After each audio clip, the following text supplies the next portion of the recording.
Hey everybody, welcome to this week's video.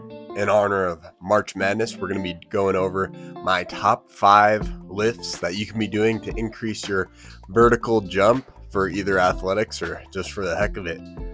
Now, growing up, I was always into playing basketball. I started playing basketball when I was in 4th grade and I continued through high school. Wasn't the best shot, but I liked playing defense and I played point guard, so I liked having the ball in my hands, and the competitiveness. Wasn't the most skilled player, I guess you could say, but I like being a good teammate and like playing. One of the biggest fascinations for me growing up and playing basketball was how I can increase my vertical jump in order to finally dunk a basketball. And when going through that process, I didn't know what was the best way to go about increasing my vertical jump. I know probably if I go and jump more, it's probably going to increase my vertical jump, but I didn't know how to best go about increasing my vertical jump.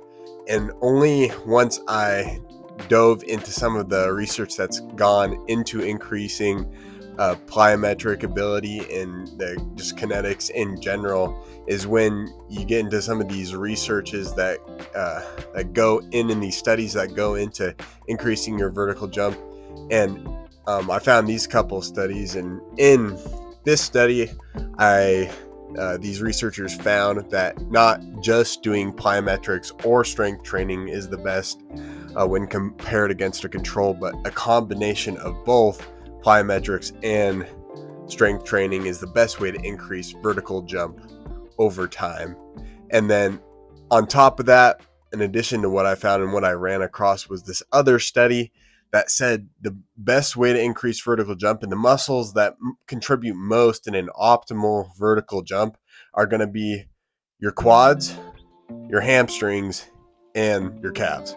In addition to those muscles being found the most optimal for growing your vertical jump, that study also found out that the main contributing force to increasing your vertical jump through those muscles is to increase cross-sectional muscle mass, so growing those muscles in addition to practicing your jump is the best way to increase your vertical over time.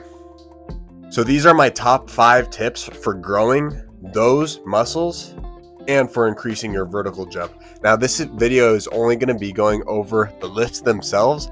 Like I said previously, the best way to increase your vertical is to be in combination with doing these lifts is to be doing plyometrics in addition. So a combination of both jumping, so drop jumps, static jumps, weighted jumps, doing these jumps in conjunction with strength training is the best way to increase your vertical jump over time. So my number one exercise for growing your vertical jump and getting a higher vertical jump over time is going to be the back squat. See, the back squat is a great lower body exercise that I recommend to anyone asking how to increase athletic performance, or like for powerlifting. Obviously, it's one of the big 3. It's a great exercise that increases your cross-sectional muscle mass over time in your quads, in your glutes, and your hamstrings, and is one of the contributing forces in your vertical jump. And if you think about the back squat and you think of that movement pattern, you're dropping down kind of like you would for a vertical jump anyways. So increasing your cross-sectional muscle mass through the back squat is great. And then also training that movement pattern with weight on your back in conjunction with these other plyometric exercises is a great way to increase your vertical jump. The number 2 exercise that I would suggest for someone wanting to increase their vertical jump is the power clean. And now this can be, if you're not very proficient with this movement, you can do a hang clean from the knee, or you can do a high pull, or you can just do a full power clean. And what this is doing is training you to move powerfully with weight through a range of motion that really forces you to extend at the hip like you do in a vertical jump. You're really trying to push forward with your hips to get the bar going vertically, just like you would be going vertically in a vertical jump. Now there's a tiny bit of a learning curve for doing Olympic lifts. It takes some practice, but if that's something that you're worried about doing or you're not confident with your form, I would suggest maybe just doing some high pulls, something that you don't have to catch the bar, but if you clean from the hip and do the same movement and don't try to catch, but just bring it up as powerfully as you can and with full force, that'd be a great way to increase your vertical jump without having to learn how to do the Olympic lifts, if that's not a path you want to go down. Now, I would suggest just learning the Olympic lifts, and that way over time you can progress more and more and more with those lifts.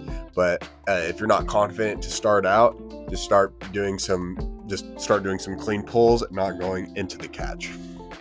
Now, number 3 on my list is going to be some single-legged deadlifts. And so what these are going to help with a lot is not only the vertical jump off of 2 feet, but if you're a one-footed jumper, or you like to jump off 1 foot when you're going up, that doesn't necessarily constitute a vertical jump, but it does. It will be effective over time if you train both legs. So a single leg deadlift is like what it sounds. You go down and you balance on one leg, and you use one leg to drive up and do like a normal deadlift, maybe a little bit more hamstring oriented. Maybe you're tilted a little bit more forward, but you're just doing it on one leg. You can have the other leg touching the ground just for balance purposes, but I would suggest just trying to balance on one leg because it's a little bit harder, and over time we'll get used to the movement. There is a little bit of an acquisition time period that needs to take place in order for you to have that balance and learn that skill.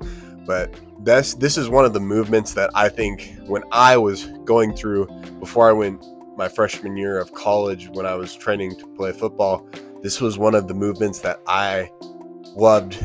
I hated doing, but I think contributed most to me having a vertical jump at 200 pounds. I verticaled 33 inches. I think it was a while ago, but somewhere in the low 30s. But I think this jump was great for me, really to grow that hamstring strength and make me feel confident off 1 foot. And then you can also periodize this differently. You can do one block with single leg. You can go do a normal deadlift, or you can do a straight-legged deadlift. There's a lot of variations, but for athletic purposes specifically, especially for basketball, when a lot of these you're going to get a higher vertical off of 1 foot anyways. When you're running into it, or you're going in for a lay-in, or you're going in for a dunk, it's going to be mostly off of 1 foot anyways for most people. So I would suggest doing some isolateral exercises like a single leg deadlift. Now, the 4th exercise that I would suggest to anyone wanting to increase their vertical jump is going to be a weighted hex bar vertical jump.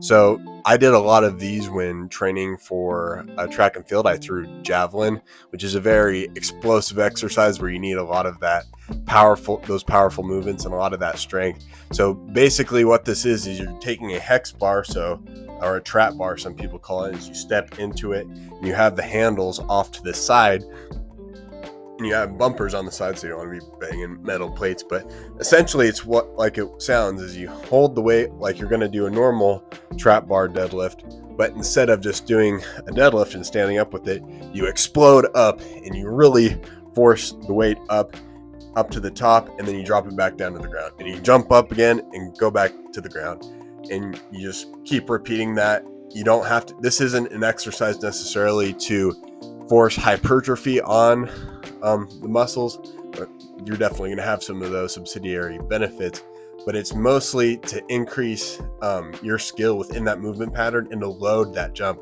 This is one of the best ways that you can load this jump safely.